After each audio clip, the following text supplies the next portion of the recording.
Hello friends, जैसा कि आप सब मांग रहे थे कि सेट थ्री का भी वीडियो लेके आऊँ, तो मैं सेट थ्री का भी वीडियो लेके आई हूँ। इसमें भी मैं सारे क्वेश्चन का सॉल्यूशन बताऊंगी एकदम अच्छे से। ठीक है, तो देखिए और अपना मैच करिए। और जिसका गलत भी हो गया तो कोई बात नहीं, एग्ज़ाम में तो होता ही है गलत सही। आप आगे की तैयारी करिए। आप ये कोशिश करिए कि आपका आगे का जो एग्ज़ाम है वो अच्छा जाए। ठीक है, तो देखते हैं हम लोग क्या है। 75 मार्क्स का ये है, 1.5 घंटे का है, सब कुछ देख चुके हैं हम लोग पहले ही। क्वेश्चन नंबर 1 जो है ये बहुत ही वायरल क्वेश्चन है और हर सेट में इसी तरह से हर एग्ज़ाम में इसी तरह से क्वेश्चन आपका आ रहा है। बस उसका जो रिजल्ट है उसको खाली चेंज कर दे रहा है ना, उसका रिजल्ट है बस वही चेंज कर दे रहा है।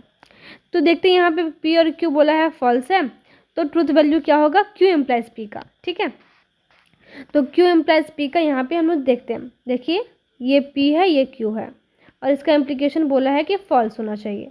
तो मैंने बताया था कि फॉल्स तभी होता है इम्प्लाइज में जब ये ट्रू हो और ये फॉल्स हो, है ना। अगर फर्स्ट वाला ट्रू सेकेंड वाला फॉल्स है तभी फॉल्स होता है। आप जानते होंगे कि इम्प्लाइज का यही रूल है। तो क्या बोल रहा है कि ट्रूथ वैल्यू क्या बोल रहा है, क्यू इम्प्लाइज पी का। उल्टा हमें पूछा है, तो क्यू इम्प्लाइज पी का क्या होगा, क्योंकि अगर शुरू में ट्रू और सेकंड में फॉल्स होगा तभी फॉल्स होगा। अदरवाइज सारी कंडीशन में आपका ट्रू होगा, तो सेकंड में क्या है, सेकंड में फॉल्स, फिर आपका ट्रू, तो फॉल्स से ट्रू हम लोग जा रहे हैं ना, तो ये तो आपका फॉल्स वाला नहीं बन रहा है, इसमें क्या हो जाएगा, ट्रू हो जाएगा। तो आपका आंसर करेक्ट हो जाएगा ट्रू।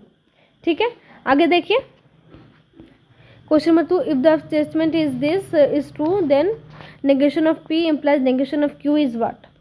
तो देखिए यहाँ पे इसे भी हम लोग सॉल्व करेंगे। पी ये है, ये मान लेते ये क्यू है, ठीक, ये क्यू है, और यहाँ पे पी इम्प्लाइज क्यू का हमें पूछा है, एंड पी इम्प्लाइज क्यू का ये भी आपसे पूछा हुआ है। तो यहाँ पे अगर बोल रहा है कि ट्रू है, एंड के लिए बोल रहा है ट्रू है, तो मैंने क्या बताया था आपको कि एंड में क्या होता है, अगर एक भी फॉल्स हुआ तो फॉल्स हो जाता है एंड में। और यहाँ पे आपका रिजल्ट ट्रू दिया हुआ है, इसका कहने का मतलब है कि एक भी आपका फॉल्स नहीं है। अगर एक भी फॉल्स होता था तो फॉल्स हो जाता था, तो यहाँ पे ट्रू आया रिजल्ट का मतलब कि एक भी फॉल्स नहीं है, आपका ट्रू है ना। दोनों आपका ट्रू है तभी आपका क्या रहा है फॉल्स। तो दोनों कौन सा, यहाँ पे ये पी और P implies Q, P implies Q भी ट्रू होगा और पी भी ट्रू होगा, तभी आपका क्या आएगा, यहाँ पे ट्रू आएगा। ठीक है, तो यहाँ पे क्यू में देखिए, यहाँ पे क्यू में क्या होना चाहिए था, तो यहाँ पे ट्रू आया है। ठीक है, तो यहाँ पे इम्प्लाइज में ट्रू आया है, तो मैंने बताया था कि ट्रू कब आता है, अगर ट्रू फॉल्स के अलावा कुछ भी रहा तो आपका ट्रू आ जाएगा। तो यहाँ पे ट्रू हो गया तो यहाँ फॉल्स तो नहीं हो सकता है, तो यहाँ भी हम लोग ट्रू डाल देंगे। ठीक है, समझ रहे हो ना, ध्यान से समझोगे तभी समझ में आएगा, एकदम माइंड को फ्रेश करके। अब देखिए यहाँ पे हमें तो अब चाहिए था बेसिकली हमें पी और क्यू ही चाहिए था, तो बोला है कि नेगेशन ऑफ पी और इम्प्लाइज नेगेशन ऑफ क्यू क्या होगा, तो नेगेशन ऑफ पी यही बना लेते हैं हम लोग, नेगेशन ऑफ क्यू यही बना लेते हैं। तो ट्रू का नेगेशन क्या हो जाएगा, फॉल्स, और क्यू का नेगेशन फॉल्स, यहाँ पे भी फॉल्स है यहाँ भी फॉल्स है, तो इस दोनों का क्या होगा, इम्प्लाइज क्या होगा, इस दोनों का इम्प्लाइज अगर शुरू में ट्रू फॉल्स होता तभी फॉल्स होता, अदरवाइज ट्रू होता, तो ये भी आपका क्या हो जाएगा, ट्रू हो जाएगा। बहुत आसान है, अगर समझने का है तो बस समझ जाओगे तो आसान हो जाएगा। Which of the following is propositions is tautology। तो tautology में क्या होता है फ्रेंड्स, मैंने बताया था tautology में आपका ऐसा स्टेटमेंट जिसमें सारे वैल्यू जो हो, सारे रिजल्ट जो है आपका ट्रू आए। तो क्या करना होगा, ये आपको सारा सॉल्व करना होगा, सॉल्व करके आप देख लीजिएगा, बहुत आसान है ये। ठीक है, और ये तो बेसिकली इसका कंसेप्ट ही है, तो ये आपका थ्योरी है, तो इसका नेचुरल नंबर होगा। फिर देखिए 5, if n is a natural number then the 4n minus 3n minus 1 is divisible by. तो ये जो कैसे बनता है ये मैंने बहुत अच्छे से बताया था, और जो बच्चे जो है जो पहले वीडियो देख के गए होंगे मेरा, तो वो एग्ज़ाम में सही सही बना के आए होंगे, क्योंकि मैंने बताया था इसका तरीका कैसे बनाते हैं। तो आपको बोल रहा है कि डिविजिबल बाई नेचुरल नंबर है, और नेचुरल नंबर तो हम सब जानते हैं कि गिनती होता है। देखिए मैं फिर से बताती हूँ, नेचुरल नंबर का मतलब होता है जनरल गिनती। तो यहाँ पे n का जो वैल्यू है उसमें हर जगह हम लोग खुद कर करके देखेंगे। ठीक है, तो यहाँ पे पहले हम लोग लिख लेते हैं 4n माइनस 3n, एक मिनट थोड़ा सा राइटिंग खराब हो रहा है, फिर से देखते हैं। 4 to the power n minus 3n minus 1, तो यहाँ पे हम लोग एक पुट करेंगे तो यहाँ तो 4 आ जाएगा, माइनस यहाँ पे अगर एक पुट करेंगे तो 3 आ जाएगा, माइनस 1। तो इसको डिवाइड करिएगा तो कितना आ जाएगा, इसको मतलब कि पूरा सब्ट्रैक्ट करिएगा, सॉल्व करिएगा तो 0 आ जाएगा। तो 0 किससे किससे डिविजिबल है, ओनली 3 से, ओनली 9 से, तो सबसे डिविजिबल है 0, है ना। तो हम लोग 0 से कुछ भी कन्फाइन नहीं कर पा रहे हैं, तो क्या करेंगे हम लोग 2 पुट करके देखेंगे। ठीक है, 2 पुट करके देखते हैं।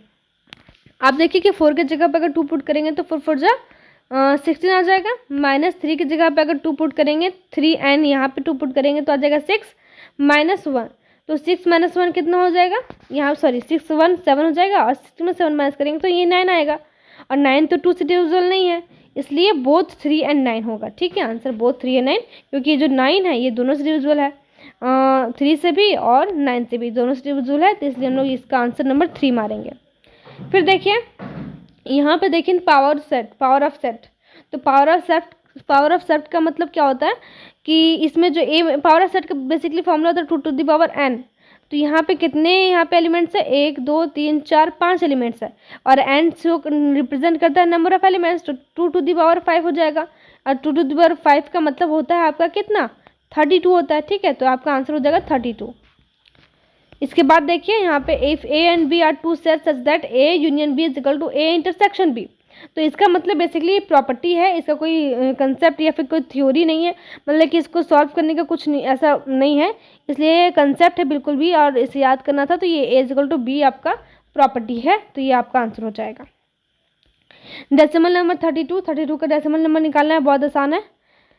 देखते हैं, 2 से 16 को डिवाइड करेंगे, यहाँ पे आ गया 0, 2 को 8 से डिवाइड करेंगे। ये सब कुछ मैंने बहुत पहले पढ़ा दिया था, जब मैं सिलेबस पढ़ा रही थी तभी मैंने पढ़ा दिया था ये सब कुछ।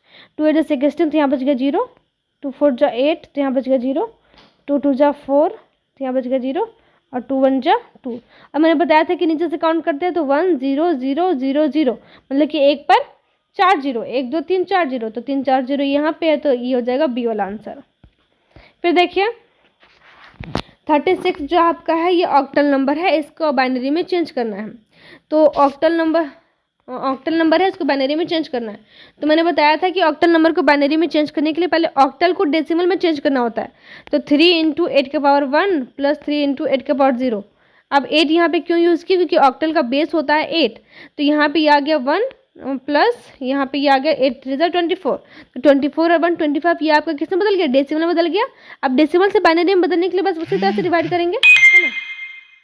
डिवाइड करिए 25 को, मतलब कि ये सक्सेशन प्रोसेस है, इसे सक्सेशन प्रोसेस कहते हैं। बेसिकली हम लोग इसे एलसीएम कहते हैं।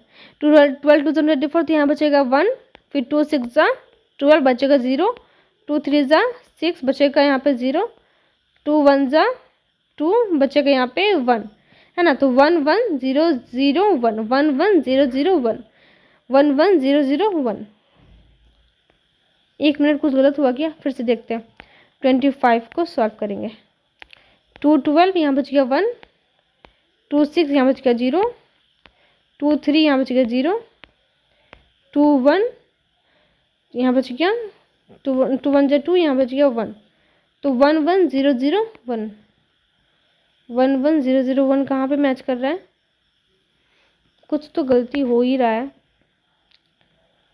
8 से 24, यहाँ पे शायद 6 है ना, हाँ यहीं पे गलती हो रहा है। देखिए इसे थोड़ा सा, 36 है ना, तो 3 × 8 की पावर 1 प्लस 6 × 8 की पावर 0, 24 प्लस 6 यहाँ पे आ जाएगा, तो 30 हो जाएगा। ठीक है, 30 हो जाएगा, मैं 25 ले रही थी, 30 हो जाएगा। तो 30 को सॉल्व करते हैं, 2 15, तो यहाँ बच गया 0, 2 7 यहाँ बच गया 1, 2 3 जा 6 यहाँ बच गया 1, 2 1 जा 2 यहाँ बच गया 1, तो 1 1 1 1 0, ट्रिपल ये वाला हो गया आपका आंसर। ठीक है, ये वाला। अब 2f को बदलना था, तो 2f का बेसिकली 2 का होता है क्या है, आप यहाँ से देख लो, 2 1 जा 2 बचा 0, तो 1 0 होता है। ठीक है, 0 1 0 होता है 2 का, और f का होता है आपका, इससे आप खुद सॉल्व कर लेना, मैंने बताया था कैसे सॉल्व करना है। ठीक है, ऐसे खुद सॉल्व कर लेना। यहाँ पे ये भी क्वेश्चन जो है ये वाला थोड़ा सा लेंदी प्रोसेस है, इसको बहुत लंबा आपका बनेगा। पहले इसका अल्फ़ा प्लस बीटा निकालना होगा, फिर अल्फ़ा प्लस बीटा का होल स्क्वायर, फिर होल क्यूब, फिर इस तरह से 7, फिर 15, इस तरह से निकालना होगा। तो इसे थोड़ा सा कॉम्प्लेक्स बनेगा, और यहाँ पे उतना स्पेस नहीं है, इसलिए मैं इसे छोड़ रही हूँ। ठीक है, इसे स्किप कर रही हूँ, और ये बहुत आसान सा है, इसलिए मैं इसको बता दे रही हूँ। अल्फ़ा बीटा गामा का फॉर्मूला होता है -d/a। ठीक है, -d/a, तो -d यहाँ पे क्या है, ये है -d, तो माइनस पहले से -1 बाई ए है पहले से, तो यहाँ पे कितना आ गया, ये तो कट जाएगा, 1 1 कट जाएगा, तो आ जाएगा आपका 1 आंसर। ठीक है, नेक्स्ट देखिए, डिमिनिश बाय 1, ये भी बहुत आसान है। ठीक है, डिमिनिश बाय 1 का मतलब होता है x + 1। ठीक है, यहाँ पे डिमिनिश बाय जो भी लिखा हुआ है, डिमिनिश बाय जो भी लिखा हुआ हो तो x में उतना जोड़ के, और x जहाँ जहाँ है वहाँ पे आपको x + 1 पुट कर देना है। तो यहाँ पे x³ है तो x + 1 यहाँ पे पुट करिए, यहाँ पे क्यूब हो जाएगा -3x + 1 स्क्वायर पुट करिए, +3x + 1 पुट करिए, -1 = 0। इसे आप सॉल्व करेंगे तो आंसर x³ = 0 आ जाएगा। मैं उतना लंबा तो यहाँ पे है नहीं जो मैं सॉल्व करके दिखाऊं, बेसिकली सिंपल सा फॉर्मूला है, आपको क्यूब निकालना है, स्क्वायर निकालना है, और फिर सबको सॉल्व कर देना है। तो आपका x³ = 0, यहाँ पे x³ = 0 आपका आंसर आएगा। ठीक है, आगे देखिए, डिवाइडेड बाई x - 3, इसे भी सॉल्व कर लेना है, इसे भी बहुत आसान है, मैंने बताया था पहले वाले वीडियो में कैसे बनता है। और mean of all integers such that, ये भी, इसे भी मैं अभी स्किप कर रही हूँ। ठीक है, फिर देखिए यहाँ पे मीन है, ये मीन मैं बता दे रही हूँ थोड़ा सा आपको, ये आसान है इसलिए मैं इसको बता दे रही हूँ, = 12 है। तो मीन बेसिकली एवरेज होता है, एवरेज आप सब जानते हो ना। तो यहाँ पे किसका निकालना है, x का प्लस x² का प्लस -x का, तो प्लस माइनस यहाँ पे माइनस ही हो जाएगा, तो इसको -x रहने देती हूँ। यहाँ पे 3 आ जाएगा, = यहाँ पे 12 आ जाएगा, क्योंकि 12 आपका निकला हुआ है मीन। जोड़िए आप ये x तो कैंसिल हो जाएगा, बचा क्या, बस x² बचा। तो यहाँ पे क्या आ जाएगा, x² / 3 बराबर यहाँ पे आ जाएगा 12। तो इसको 3 को उधर ले जाएंगे तो x² बराबर आ जाएगा 36। ठीक है, और फिर हम लोग रूट को उधर भेजते हैं तो क्या आता है, रूट में यहाँ पे वर्गमूल बदल जाता है, तो आपका आ जाएगा 6, जो कि क्या है, जो कि डज नॉट एग्जिस्ट तो नहीं होगा, नन ऑफ दिस भी नहीं होगा, यूनिक नॉट यूनिक तो नहीं होगा, तो ये आपको यूनिक हो जाएगा। ठीक है, आपका ये हो जाएगा आंसर। और ये बहुत आसान है, ये मैंने बहुत 2 सेट मैंने बताया, दोनों सेट में मैंने डील कर दिया था। इनफैक्ट चौथे वाले एग्जाम में भी, मतलब कि जो भी 4 एग्जाम हुआ सब में पाई चार्ट से एक ही क्वेश्चन आया है, और ये आपका 100 क्वेश्चन था। ठीक है, देखिए ये आसान भी इसलिए था, मैं आपको थोड़ा सा ट्रिक बता देती हूँ कैसे आसान था। आप देखोगे कि हर एक क्वेश्चन में ना, हर एक एग्ज़ाम में आपको जो ऑप्शन है वो थोड़ा चेंज कर दिया। जैसे कि आज के एग्ज़ाम में देख लो, आज के एग्ज़ाम में आप लोगों के सिटिंग में यहाँ पे ऑप्शन ये सारे दिए हुए थे। ठीक है, और सेट 4 में जो आपका ऑप्शन दिया हुआ था, ये दिया हुआ था, ये दिया हुआ था, ये दिया हुआ था, एंड यहाँ पे 360 की जगह पे आपका 300 दिया हुआ था। इसका मतलब क्या होगा, ना ही 360 होगा ना ही 300 होगा, दोनों में से कुछ नहीं होगा, बचा आपका 3 और 36। अगर आप इसे सॉल्व करोगे तो ये आ गया 36 डिग्री, तो क्या 36 डिग्री 36 रुपीज़ के बराबर होगा, नहीं, ये भी नहीं होगा। और 72 तो नहीं हो रहा था, इसलिए आपका आंसर 100 होगा। तो ये हो गया ट्रिक के हिसाब से, लेकिन मैंने जो बताया है रियल तरीका, वो भी आप देख सकते हो। अगर आप देखना चाहते हो तो जाके पहले वाली वीडियो में देख सकते हो। यहाँ पे देखिए प्राइम नंबर चाहिए अगर, तो इसका क्या होगा, प्रोबेबिलिटी। तो प्राइम नंबर क्या होता है, बेसिकली 2 3 5, तो 3 फेवरेबल आउटकम है, बाकी टोटल है 6, तो इसको सॉल्व करेगा तो 1/2 आ जाएगा। ठीक है, ये सब बहुत आसान था, प्रोबेबिलिटी के सारे क्वेश्चन आपका आसान है। देखिए रोल्ड को 3 टाइम्स टॉस किए हैं, तो साइज़ क्या होगा सिंपल स्पेस का, तो सिंपल स्पेस का साइज जो होगा वो 216 हो जाएगा। ठीक है, क्योंकि 6 × 6 × 6 ऐसे कर देंगे तो आपका 216 आ जाएगा। The probability of getting 53 Sunday in a leap year is equal to, तो 53 Sunday in a leap year, तो ये आपका जो है सो 53 संडे, तो ये आपका आंसर जो हो जाएगा 53 संडे का, इसका हो जाएगा, इसका मैं बताती हूँ थोड़ा सा। तो देखिए इसका जो आपका आंसर हो जाएगा ये 2/7 होगा। इस बच्चे ने यहाँ पे क्रॉस कर दिया ऐसे, लेकिन ये 2/7 ही होगा। और कैसे होगा मैं आपको बताती हूँ।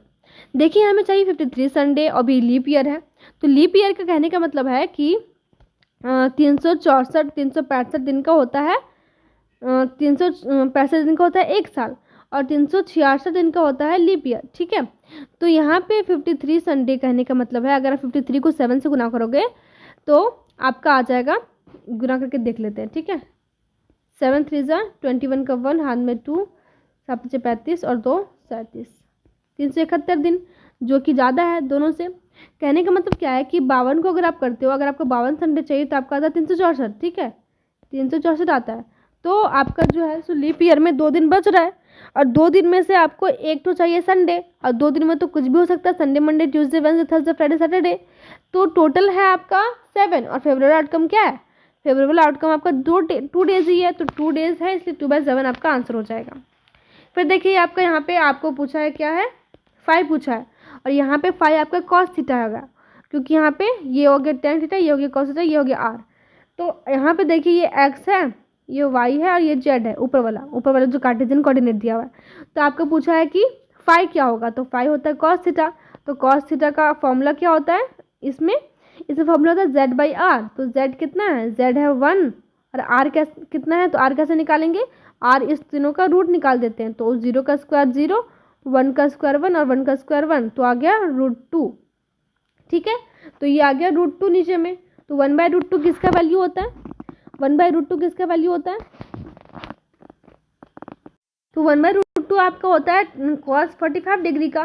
तो यहाँ पे देखिए cos थीटा बराबर आ रहा है आपका 1/√2, दैट इज cos 45 डिग्री। तो यहाँ से cos कैंसिल कर दो, तो बचा क्या, theta is equal to 45 degree. Theta मतलब कि वही phi is equal to 45 degree. तो फाई का 45 का यहाँ पे क्या होता है, π/4 होता है। ठीक है, तो ये आपका आंसर हो गया। फिर देखिए यहाँ पे ये 110 है, आपको पूछा क्या है, फिर से आपको पूछा है फाई। तो यहाँ पे फाई आपका tan थीटा होगा। ठीक है, जब ऐसा होता है तो tan थीटा होता है ये। तो यहाँ पे ये x है, ये y है, ये z है। तो tan थीटा के लिए फॉर्मूला होता है y/x। तो y/x होता है, तो y कितना है, y है 1 और x कितना है 1, तो आगे होगा 1। और tan थीटा के लिए 1 का वैल्यू क्या होता है, 45 डिग्री है ना। तो tan theta is equal to tan 45 और 45 का यहाँ पे क्या होता है π/4। तो π/4 ऐसे लिख दोगे, ये काट दो, थीटा इज इक्वल टू क्या आ गया π/4। तो आपका मतलब कि थीटा का मतलब वही पाई बराबर π/4। ठीक है, फिर देखिए यहाँ पे ये भी आसान क्वेश्चन था। यहाँ पे देखिए, यहाँ पे ये tan है, यहाँ पे ये cos है। तो tan 90 डिग्री का वैल्यू होता है अनडिफाइंड, और tan ये cos 90 डिग्री का वैल्यू होता है 0। ठीक है, 0। तो इसका अगर आप निकालोगे, रो निकालना है, रो मतलब कि r निकालना है, जिसका होता है x², जिसका होता है x² + y² + z², ये होता है आपका रो बराबर या फिर r बराबर। ठीक है, तो यहाँ पे x कितना है 1 प्लस y कितना है 1 प्लस y अनडिफाइंड है ना, तो अनडिफाइंड को हम लोग 0 ले लेंगे यहाँ पे, या फिर आप नहीं लो, अनडिफाइंड वाले को छोड़ दो। और प्लस यहाँ पे जो cos 90 डिग्री का वैल्यू होता है वो होता है, तो यहाँ पे देखिए cos 90 डिग्री का वैल्यू आपका होता है 0, और tan अनडिफाइंड तो लेंगे ही नहीं। तो यहाँ पे कितना आ गया √1, √1 का मतलब होता है 1, तो क्या हो गया ये 1 के बराबर हो गया। तो आपका ऑप्शन नंबर बी हो जाएगा। ठीक है, रो आपका 1 के बराबर हो गया। 25 देखिए, सिलेंड्रिकल कोऑर्डिनेट आपको स्फेरिकल कोऑर्डिनेट निकालना है, वो भी r निकालना है। तो r क्या है यहाँ पे, ये देखिए यहाँ पे आपका जो है सिलेंड्रिकल कोऑर्डिनेट है, तो ये आपका हो गया 1, ये आपका हो गया 10 और ये आपका हो गया z। ठीक है, r थीटा z दिया हुआ है। तो यहाँ पे आप ये थीटा 10 है, तो 10 π/2 का वैल्यू कितना होता है 90 इज अनडिफाइंड। यहाँ पे सॉरी, तो यहाँ पे 10 90 डिग्री हो रहा है। ठीक है, 10 90 डिग्री हो रहा है, क्योंकि 10 π/2 का वैल्यू होता है 90 और 90 का मतलब होता है अनडिफाइंड। तो अनडिफाइंड का मतलब कुछ नहीं लेंगे, तो यहाँ पे लेंगे 1 का स्क्वायर प्लस 0 का स्क्वायर, ये तो 1 ही आएगा। तो क्या आ जाएगा आपका √1 का मतलब 1, तो आपका r इक्वल टू क्या आ गया 1 आ गया। ठीक है, तो ये तो पूरा आपका सोल्यूशन था। मुझे ज़रूर से बताएं कि आपका कितना नंबर आ रहा है, कितना क्या हो रहा है। और आपके साइबर के लिए आप टेंशन नहीं ले, आपका जो है सो इम्पॉर्टेंट क्वेश्चन का सीरीज शुरू हो जाएगा जल्दी। और आपके एग्ज़ाम के लिए आपका वो जो मेन पॉइंट है ना, आप बस जो है जैसे ही आपका जो एग्ज़ाम खत्म होता है तो जो भी सेट रिलीज़ होता है उस सेट को आप बनाइए, सेट को सॉल्व करिए, आपका सारा जो है डाउट क्लियर हो जाएगा। ठीक है, सारा आपका क्या क्वेश्चन आने वाले हैं आगे। और मैच भी करते हैं, आप खुद देख सकते हो, जो बोलते हैं कि मैच नहीं करते, आप लाइव एग्जाम्पल देख सकते हो कि कितना क्वेश्चन मैच किया है। ठीक है, थैंक यू।